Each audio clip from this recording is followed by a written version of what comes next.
add 70 grams of dark cocoa or 30 grams if you don't like it too dark.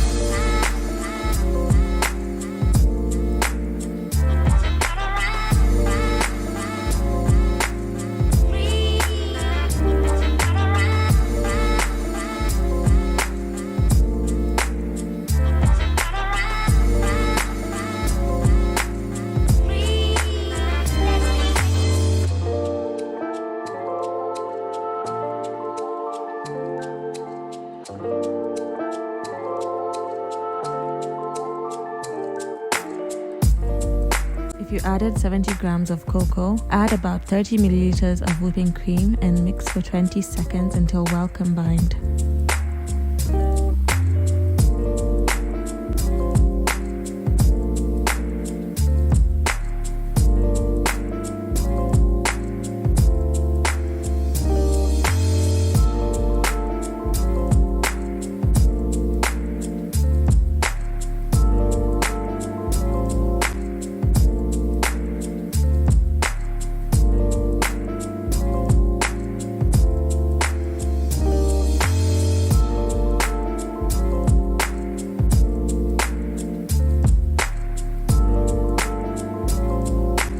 Once this consistency is achieved, transfer into a bowl and freeze for 4 to 6 hours.